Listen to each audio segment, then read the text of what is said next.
Welcome to Marine Tech Hub. Today I'll explain about Albach boiler.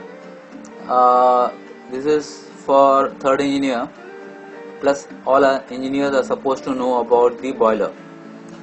If you are sailing on tankers, you may be having two boilers, boiler 1 and boiler 2. You can run one of them as a master and as a other boiler as a slave. So I will just tell details about each of the thing what is here. So for the beginners, so we have indication here. You can see this is the FD fan indication.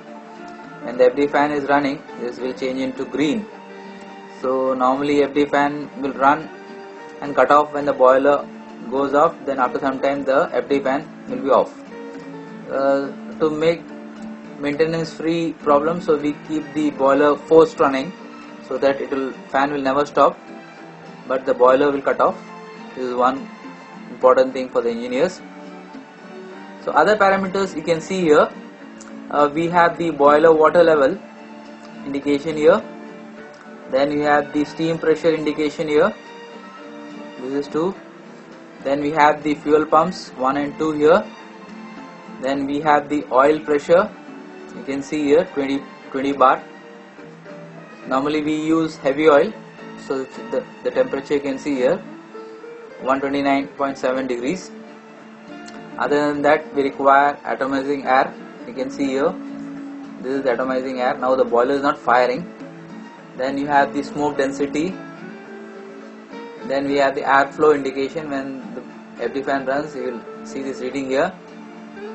Then you have the fuel oil flow here, and this is the heater. So same thing is on the other side. So I will explain one side here. So what is happening is the fuel will go and you will have atomizing air coming here into the boiler, and we have the fuel coming through this line, and we have the burner here. So this is we have to clean the burner, main burner and the pilot burner. So I will be explaining you about the main burner and the pilot burner in a separate video.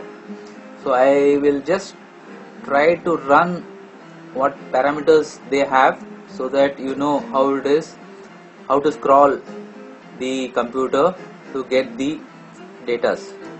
So I'm trying to do my best, so that engineers can run the boiler in a better way. So always make sure you run the boiler beforehand, clean the main burner, so that you don't face any problem. I am trying to explain everything in detail. So how to fire the boiler? You can fire it on manual mode plus auto mode. You can see the controller here. You can see auto mode right now. You can change this to manual mode and fire the boiler. Then you can see the load here. The load also, now right now it's not firing, so you can increase the load or decrease the load, and you can fire the boiler master slave. You can see right now I'm trying to show you the configuration, main configuration here. When you can see this is the main configuration. This is, you can see all the parameters, and that you can change them, but do not actually change if it is not required. So I'm just trying to run all the things so that you will come to know. I'm again going there. You can increase or decrease manual firing. You can see here, increase or decrease or stop the boiler. So this is one of the control panels. You can make the boiler to fire on high mode when you are discharging cargo, and normal mode it will be on low mode. So low mode will be 7 bar, high mode will be 16 bar. So all these parameters which you can scroll through and actually have a screen print of it, so that in case anything happens you can always go back on it. So I am trying to show you the configuration and trying to show each of the configuration what we have. So this is the part 1 of the video. So you can always, if you have doubt, you can message me